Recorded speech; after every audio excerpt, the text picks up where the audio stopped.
We had a recent thinning on this side, taking and reducing the stocking level down so that we can over time thin it again. Probably in 10 years the stocking level was pretty high. I couldn't get it down to where ideally it should be without removing about 1/3 of the basal area or stocking level.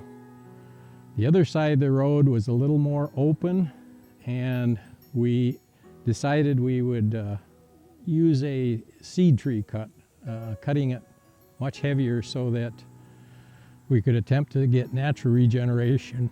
As a stand, you have to figure out eventually what you're going to do with your pine stands, whether you're going to start all over, try and get natural regeneration.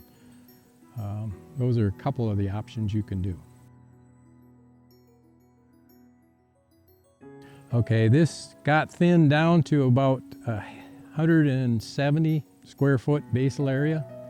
Ideally, after the second thinning, and this is only the second thinning, you want to take it down to about 120. The third thinning, 150, and then on the fourth thinning you can actually let it, residual be up to 180. Okay. The crowns don't get as big as in, say, hardwood stands.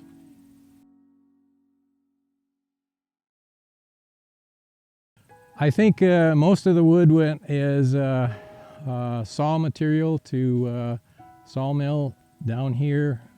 Beer Lumber bought it.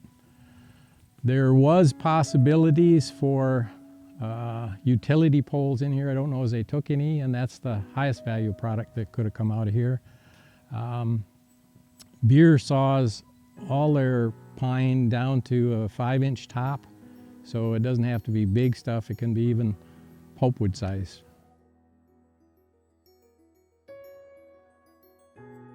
This plantation was planted about 1950, so it's 70 years old. It got thinned about 45 years ago. Should have been thinned either at 25 or 30 years for the first thinning. The first thinning, normally you take out every third row.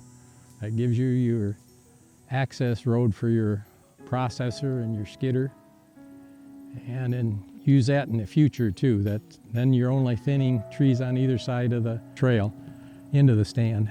This stand was not thinned that way, so it made it pretty difficult to thin it this time.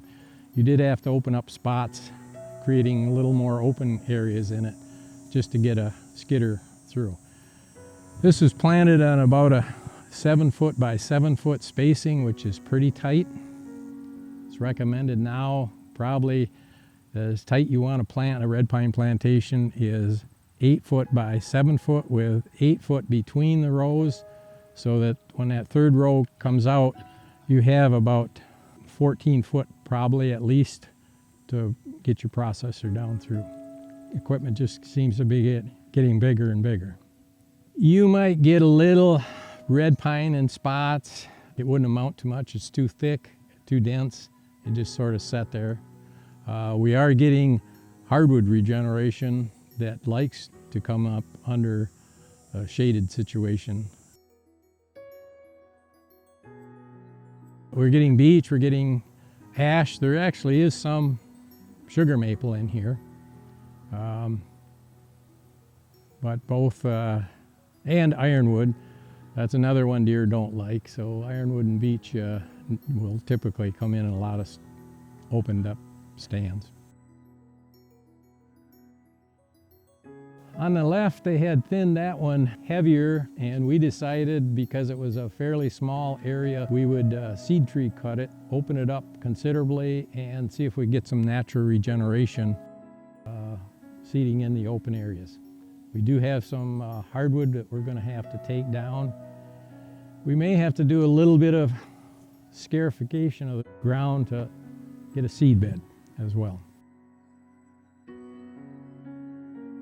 Well, then the other process would be to go in and hand plant it, but then you've got to worry about the taking off the red pine overstory not very many years after you got your red pine planted, or they would end up smashing it down.